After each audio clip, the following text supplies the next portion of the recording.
গৌৰৱ গগৈৰ পাকিস্তান লিংক সন্দৰ্ভত তদন্ত সম্পূৰ্ণ এছআইটিৰ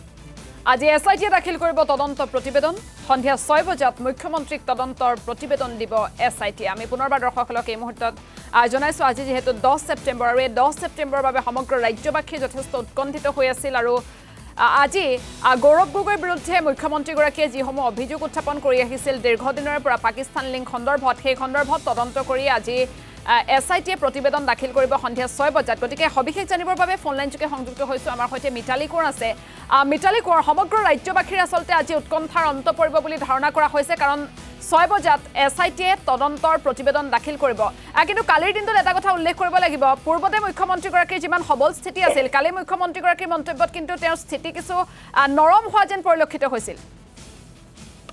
নিশ্চয়কৈ আইচেংফা আজিৰ দিনটো অৰ্থাৎ আজি 10 সেপ্টেম্বৰ আৰু 10 সেপ্টেম্বৰতে যি এছআইটিয়ে তদন্ত প্ৰক্ৰিয়া সম্পূৰ্ণ কৰি যি প্ৰতিবেদন সেই প্ৰতিবেদন মুখ্যমন্ত্ৰীয়ে দাখিল কৰিব সন্ধিয়া 6 বজাত দাখিল কৰিব আৰু মুখ্যমন্ত্ৰীগৰাকীয়ে কিছুদিন পূৰ্বে কৈছিল যে 10 তাৰিখে আসলতে বিস্ফোৰণ ঘটিব ৰাজ্যৰ ৰাজনীতিত এনেকুৱা ধৰণৰ কথা কিছুমান কৈছিল যাৰ বাবে এতিয়া ৰাজ্যৰ প্ৰত্যেকগৰাকী লোকে অধীৰ আগ্ৰহেৰে বাট চাই আছে কাৰণ এই প্ৰতিবেদনত কি আছে ইতিমধ্যে সকলোৱে গম পায় কাৰণ সংবাদ মাধ্যমসমূহত বাতৰি সম্প্ৰচাৰ কৰা হৈছিল যে গৌৰৱ গগৈ আৰু তেওঁৰ পত্নী এলিজাবেথ পাকিস্তানলৈ কেইবাৰ গৈছিল বা এলিজাবেথে পাকিস্তানত গৈ তেওঁ কি কাম কৰিছিল এই সকলোখিনি আসলতে যেতিয়া বাতৰি সম্প্ৰচাৰ হৈছিল আৰু তাৰ পিছতে দেখিবলৈ পোৱা গৈছিল যে বহুতে বহু প্ৰশ্ন উত্থাপন কৰিছিল আৰু এই সকলোখিনি তথ্য ইতিমধ্যে বাতৰিত সম্প্ৰচাৰ কৰা হৈছে হয় পাকিস্তানত গৈ গৌৰৱ গগৈৰ পত্নী এলিজাবেথে তেওঁ আগতে এনডিএত যেহেতু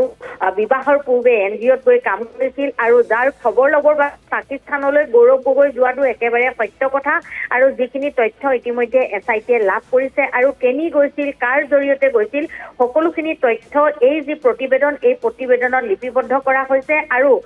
যিসকল লোক এই এনডিঅ হওক বা বিভিন্ন লোকক দিল্লী পাঞ্জাবলৈ এছআইটিৰ দল কেইবাবাৰো গৈছে 5 বাৰতকৈও অধিক দিল্লী আৰু পাঞ্জাবলৈ এছআইটিৰ টীম গৈছিল আৰু বিশেষকৈ ক'ব লাগিব যে তাত থকা 9 গৰাকীকৈ লোকক ইতিমধ্যে দিল্লীৰ 9 গৰাকীকৈ লোকক এনডিঅৰ সৈতে জড়িত বা বিভিন্ন কামত জড়িত 9 গৰাকীৰ সৈতে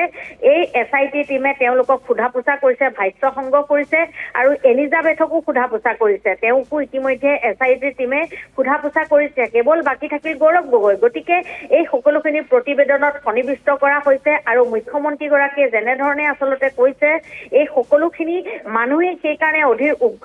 উৎকণ্ঠাৰে বাট চাই আছে গতিকে আজি 6 বজাত প্ৰতিবেদন দিব মুখ্যমন্ত্ৰীগৰাকীয়ে গ্ৰহণ কৰিব তাৰ পিছতে তেওঁ বিষয়টো অধ্যয়ন কৰিব হয়তো অধ্যয়ন কৰি আজিৰ দিনটোতে মুখ্যমন্ত্ৰীগৰাকীয়ে সংবাদ মাধ্যমৰ জৰিয়তে সংবাদমেল পাতি তেওঁ ৰাজহুৱা নকৰিবও পাৰে কাৰণ কথা হ'ল যে সন্মুখত যিহেতু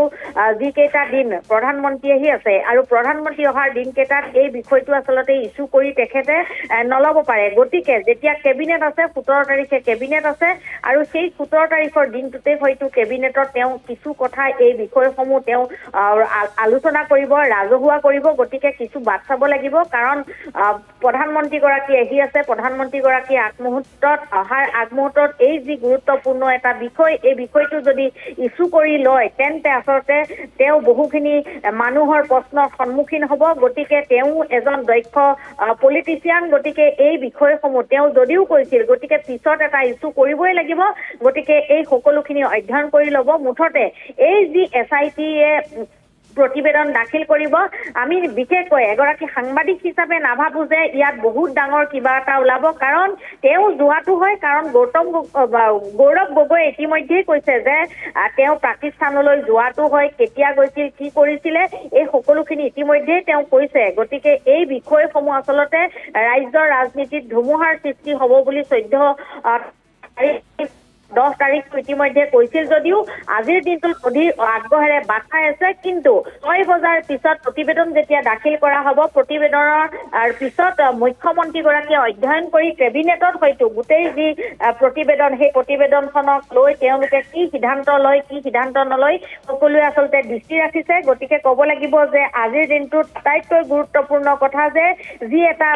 প্ৰসংগ যিহেতু গৌৰৱ গগৈ আৰু পাকিস্তান লিংক এই বিষয়টো এছআইটিয়ে তদন্ত সম্পূৰ্ণ কৰিলে কথা দিয়া মতেই মুখ্যমন্ত্ৰীগৰাকীয়ে আজি প্ৰতিবেদন সংগ্ৰহ কৰিব কিন্তু অধীৰ আগ্ৰহেৰে বাট চাই আছে যে এই প্ৰতিবেদনত কি আছে সেই বিষয়টো আটাইতকৈ গুৰুত্বপূৰ্ণ গতিকে 6 বজালৈ আমি অপেক্ষা কৰিম 6 বজাৰ পিছত মুখ্যমন্ত্ৰীগৰাকীয়ে প্ৰতিবেদনখন লৈয়ে যে সংবাদ মাধ্যমক তেওঁ অৱগত নকৰে সেইটো এটা সঁচা কথা কাৰণ তেওঁ অধ্যয়ন কৰিলে আপোনাক এই মুহূৰ্তত ধন্যবাদ জ্ঞাপন কৰিছো আৰু সমগ্ৰ ৰাজ্যবাসীয়ে আজি 6 বজালৈ অপেক্ষা কৰিব লাগিব সন্ধিয়া 6 বজাত যেহেতু এছআইটিয়ে প্ৰতিবেদন দাখিল কৰিব আৰু এছআইটিৰ প্ৰতিবেদন লাভ কৰাৰ পাছতহে মুখ্যমন্ত্ৰীগৰাকীয়ে হয়তো সংবাদ মাধ্যমৰ আগত সকলোবোৰ কথা স্পষ্ট কৰিব